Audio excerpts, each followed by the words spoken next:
I've got more kitchen witching for you. In this video, I'm going to share my adaptogen chai recipe.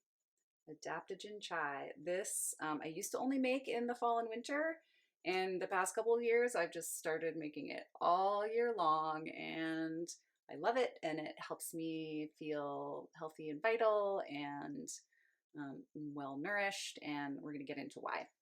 So I have this lovely stained tea pan. This is my teapot. I don't ever cook anything else in it. And over the years, it's just grown a patina of herbal deposits. Okay. I think it's a 2 quart or quart and a half, something like that. So here's my herb cupboard for my adaptogen chai. It takes up this whole zone. You know, you could like mix all the herbs together and just have one jar. I do have formulas like that. This one, there's a whole lot of herbs, and then I have a scooper in there if I want to make that tea. But there's something about the ritual of making the tea with each herb, and then I can always choose to leave something out if I want to. We're going to start with shatavari. Shatavari is an adaptogen. Its other name is Woman of 100 Husbands. So it really supports female bodies to be vital and juicy and flexible and strong. It's good for everyone. That's an adaptogen. Astragalus is an adaptogen. Astragalus supports the wei qi. Astragalus is a Chinese herb, and it supports the wei qi, which is like the energetic boundary, which pertains to the skin and the lungs. Astragalus is really powerful lung medicine. So it helps strengthen the immunity and specifically like how the outside environment interacts with the internal environment of the body. And I just do a little tablespoon or so, do it by feel. So shatavari, astragalus, eleuthero, previously known as Siberian ginseng, or also known as Siberian ginseng, eleuthero. Again, I'll do like maybe a little more of that. Another adaptogen. This one is really specific for immunity and also stamina, for strength building.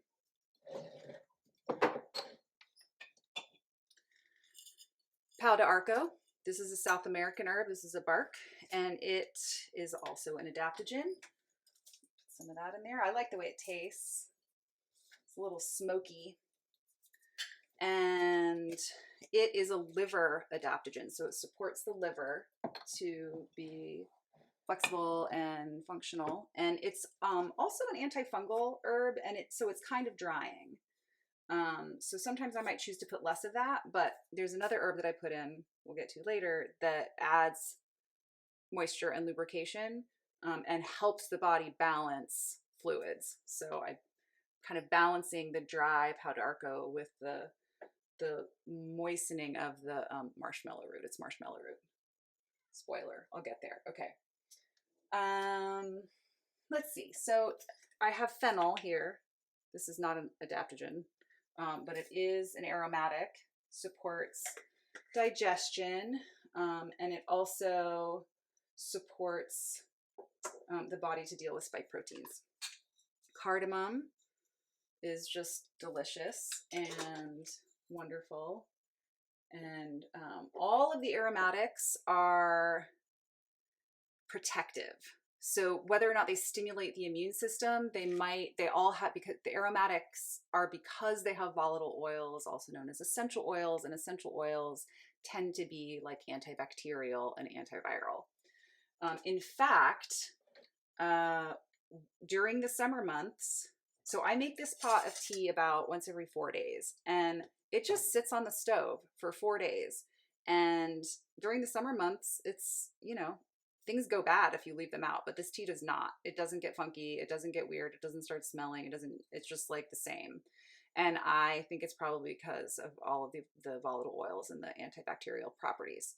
cloves, whole cloves. I like about 8 cloves. Star anise, which is a flavor that some people, well, most people associate with licorice, because licorice candy is actually flavored with star anise, but it's another one that really helps the body deal with spike protein. So I get them whole and then I like to break them up. They're pretty. Star. So like 2 or 3 of those in each pot.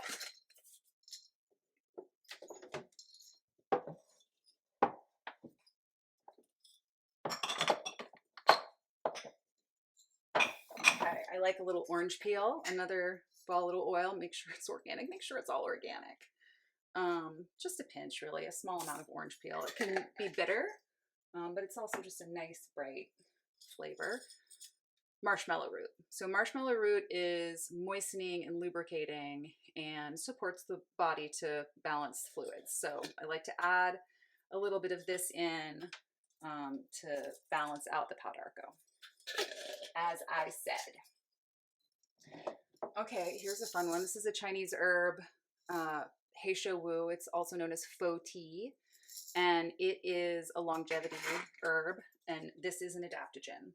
And it works with the kidney, the big K kidney in Chinese medicine, which is the system of like the bones and the teeth and the ability to age well is all governed by the kidneys. They say that if you take He Shou Wu, your hair won't turn gray. Now, that is not my experience, but I'm going to keep trying. And it's a pretty strong herb, so I do like a little bit of a smaller handful of that one. Oh, fenugreek seed.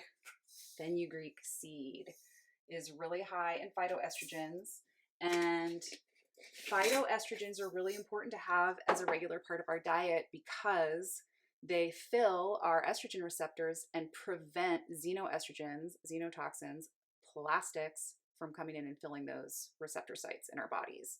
So for all people, I know we've heard a lot about soy, and soy is generally, I mean, if you're eating GMO soy, that's a bad idea. Like, don't do that.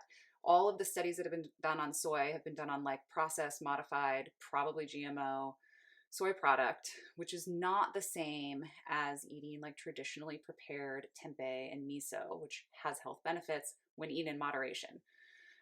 Okay, aside, a lot of people have heard not to have phytoestrogens because of all the studies done on bad soy, but it's actually really important because there's so many xenoestrogens in the environment from plastics. And if you put your hot food in plastic, that's going to release more xenoestrogens into the food from the plastic. So try not to put warm food products in plastic containers. Try to avoid plastic water bottles.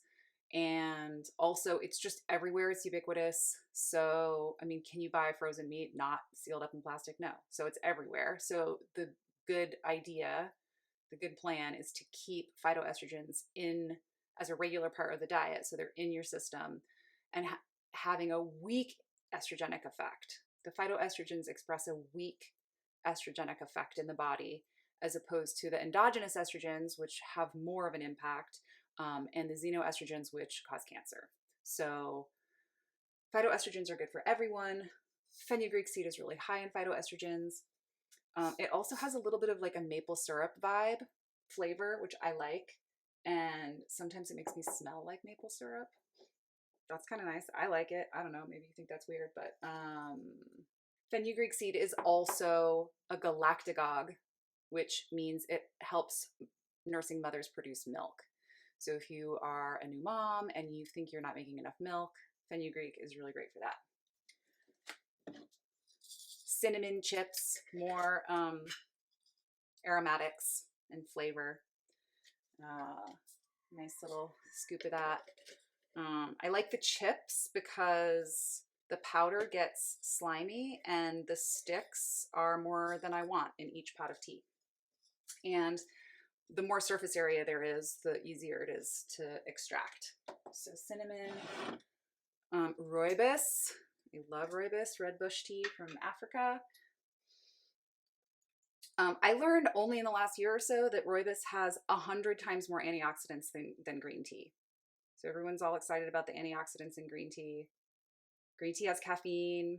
I don't really do caffeine. I love rooibos, super high in antioxidants. I like the flavor of it so much. A nice big scoop of that. And then if you wanted to make it even spicier, you could put a couple black peppercorns in.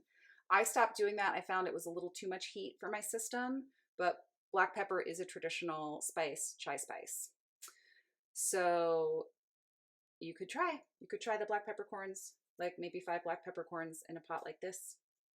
And then I'm going to fill this to about an inch below the top with filtered or spring water and bring it to an almost boil. This is like the dicey territory. So I put it on high and then I walk away, and then do I remember to come turn it down before it boils over? See how good my attention is that day.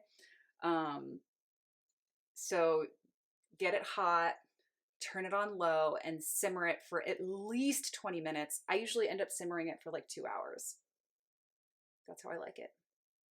And then it just sits on the stove, and I can have a cup of it whenever I want, and it's the base for my rainbow tea. And I'm going to share about rainbow tea in another video. So if you found this helpful and you want more support with your self-care, you can check out the Get Your Shit Together checklist, which I will link in the description below the video.